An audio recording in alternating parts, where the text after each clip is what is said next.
La modernité et son service après-vente, le développement personnel, ont prêché une chose complètement nouvelle, qui est le fait de penser par soi-même.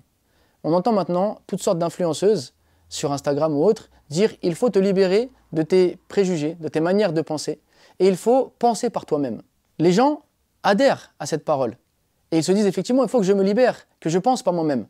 Mais qui a pensé à interroger cette phrase? Qu'est-ce que ça signifie penser par soi-même? Ça ne signifie rien, ça n'a aucun sens. Qui pense par soi-même? Tout le monde a forcément un socle idéologique à travers lequel il pense. Et donc le musulman, lorsqu'il pense, lorsqu'il voit le monde, il le voit à travers sa foi, il le voit à travers ce que le Coran lui a enseigné, ce que la sunna du prophète alayhi salam lui a enseigné. Donc il a une vision du monde qui est liée à sa foi, qui est liée à sa croyance. Mais on te demande de déconstruire ça.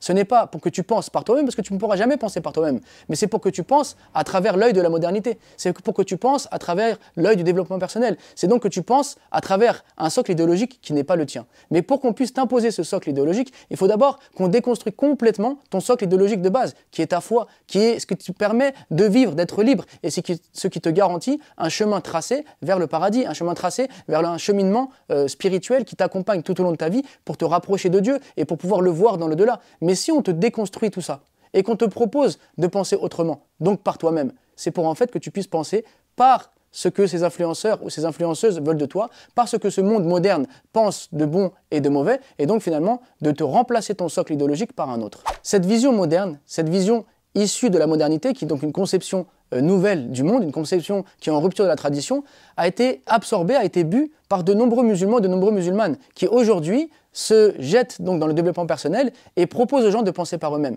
Mais se dire musulman, se dire musulmane et vouloir effacer tout ce socle idéologique qui est donc la foi, qui est le Coran, qui est la sunna, pour le remplacer par un autre, est une aberration totale.